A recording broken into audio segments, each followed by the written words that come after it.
Halo telur, selamat datang di Madrid United, channel fans MU paling netral. Menang dipuji, kalah dibully. Di video kali ini seperti biasa kita akan membahas beberapa berita terbaru dari Manchester United. Ada update-update baru yang menurutku sangat menarik untuk kita bahas bersama. Langsung aja kita masuk ke berita yang pertama. Jason Wilcox memimpin operasi untuk merekrut Giovanni Quenda. Pembicaraan telah dilakukan dengan agennya dan mereka telah mencapai kesepakatan lisan mengenai kepindahan di musim panas. Kontrak hingga tahun 2030 plus opsi 1 tahun perpanjangan. Wah, menarik ya teman-teman. Dari berita ini bisa kita lihat bahwa sebenarnya negosiasi antara manajemen dengan pihak Sporting Lisbon untuk mendatangkan Giovanni Quenda itu sudah benar-benar dilakukan. Dan Jason Wilcox memimpin operasi untuk mendatangkan Giovanni Quenda. Karena kalau aku lihat memang Giovanni Quenda ini tertarik untuk meninggalkan Sporting Lisbon dan bergabung dengan Manchester United untuk melakukan reuni dengan mantan pelatihnya, Ruben Amorim. Wah, menarik ini ya teman-teman.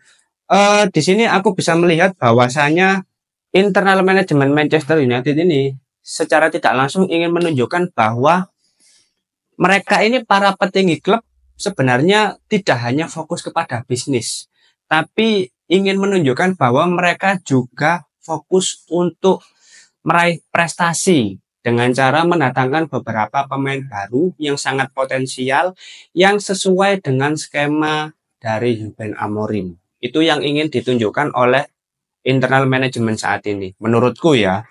Karena apa ya?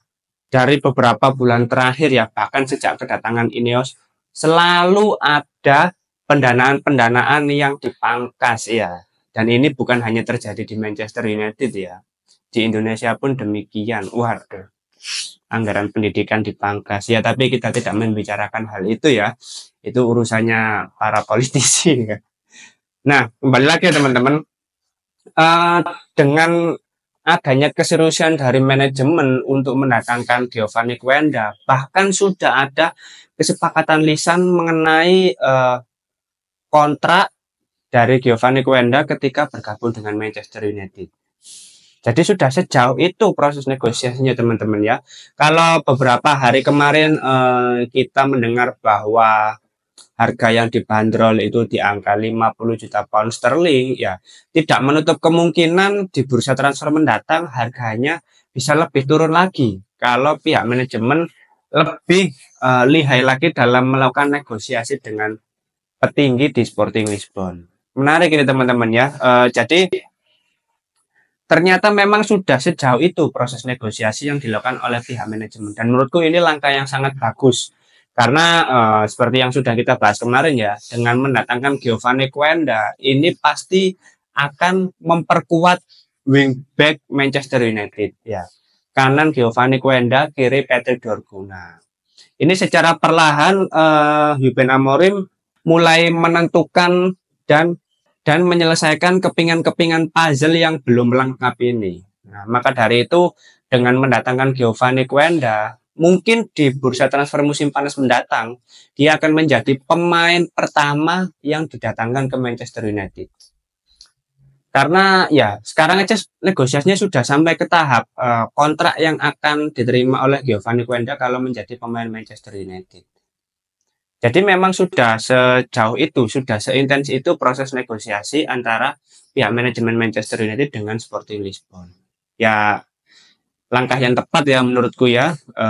Bahkan sudah tidak ada klub lain yang bisa mendatangkan pemain ini yang turut serta dalam perlombaan untuk mendatangkan Giovanni Quenda. Ini mengindikasikan bahwa ya memang seserius itu manajemen untuk mendatangkan pemain-pemain baru yang sesuai dengan kebutuhan pelatih. Oke, kita masuk ke berita berikutnya. Reuni antara Victor Gyökeres dan Ruben Amorim dianggap tidak mungkin pada tahap ini. Ia ingin bergabung dengan tim Liga Champions dan United enggan mengeluarkan uang dalam jumlah besar untuk pemain yang akan berusia 27 tahun pada bulan Juni. Strategi klub adalah berinvestasi pada rekrutan yang lebih muda. Nah, ini kadang ya gimana ya teman-temannya? Agak repot juga ya. Pasalnya kondisi dari Manchester United itu memang sedang tidak bagus ya.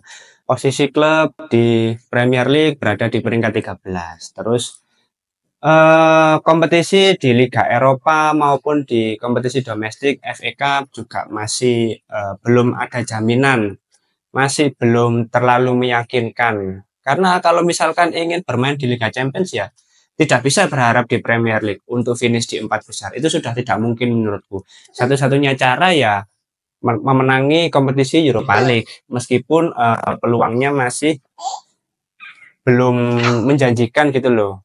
Jadi guyoni ya. Iya jarang cek lebih natural. Maka dari itu untuk mendatangkan Victor Gyökeres yang dia memiliki syarat mau pindah asalkan Manchester United bermain di Champions League. Nah ini kemungkinannya menjadi lebih kecil untuk kembali bereuni dengan Ruben Amorim. Sedangkan pihak manajemen juga ya gimana ya, nggak mau mengeluarkan uang lebih banyak untuk mendatangkan pemain yang udah matang. Ini kan repot ya. Ini mengindikasikan bahwa di musim depan ya, kalaupun ada beberapa pemain yang didatangkan, ya mayoritas pasti pemain muda. Nah, dan kalau kita bicara pemain muda ya, untuk bersaing di 4 besar di kompetisi Premier League tentu akan tetap mengalami kesulitan karena para pemain yang baru didatangkan ini juga membutuhkan waktu untuk beradaptasi dengan Manchester United, dengan intensitas tim-tim di Premier League itu. Makanya kadang agak heran juga ya kalau mau bersaing ya harus mau mengeluarkan dana yang cukup banyak gitu loh. Kalau dananya pas-pasan terus ya gimana ya? Ini keuangan klub memang lagi sesusah itu. Kadang itu aku mikir ya teman-teman, setelah Ineos datang, ini memang semua hal selalu dipangkas. Mulai dari pengurangan karyawan dan lain sebagainya yang sudah kita bahas sebelumnya. Tapi di sini aku melihat secara tidak langsung ya, kayaknya Glazer ini sengaja mendatangkan Ineos untuk melunasi hutang-hutangnya. Hutang yang dibebankan kepada klub Manchester United. Karena selama 3 tahun ya, klub sudah mengeluarkan uang lebih dari 300 juta pound sterling untuk mendatangkan pemain baru. Yang secara hasil tentu tidak menunjukkan ke arah yang positif ya. Beberapa pemain terkesan flop dan merugikan pihak klub.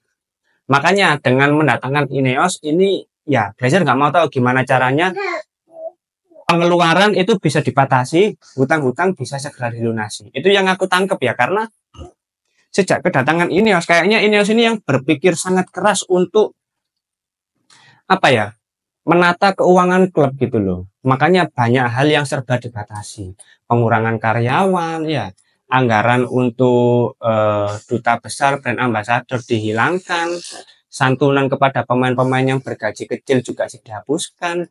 Ini kan tujuannya untuk apa? Ya efisiensi anggaran gitu loh.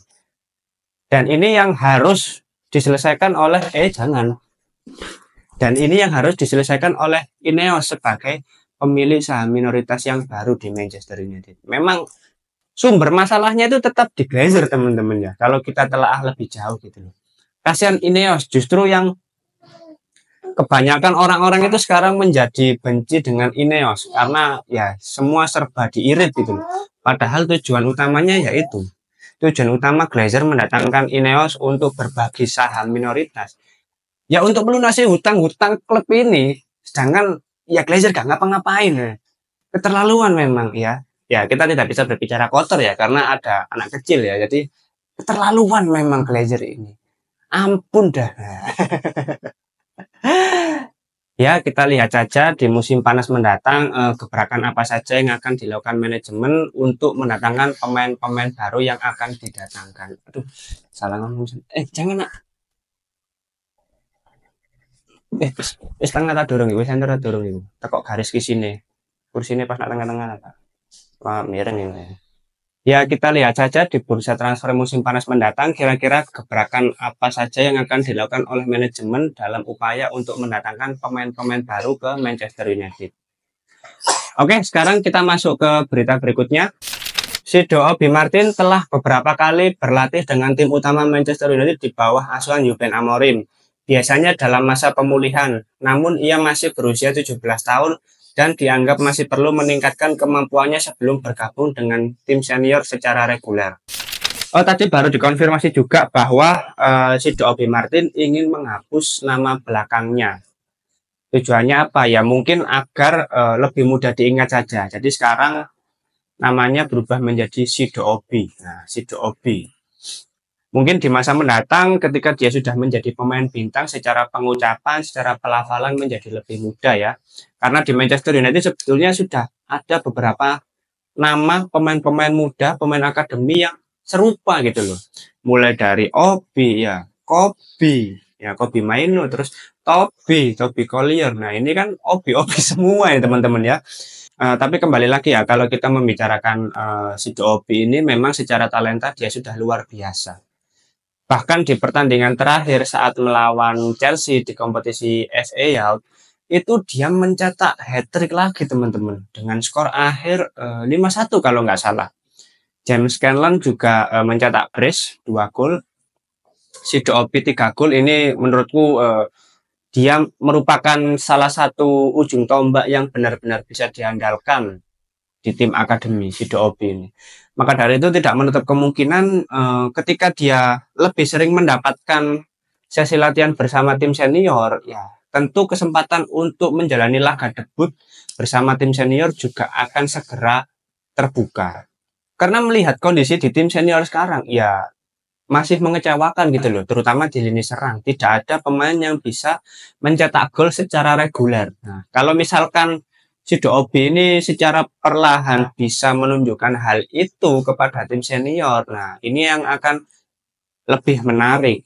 Karena kalau si Obi ini secara bertahap bisa menunjukkan konsistensinya, tapi itu perlu proses ya, dan prosesnya pasti membutuhkan waktu yang cukup lama menurutku untuk menjadi pemain yang benar-benar matang bersama tim senior.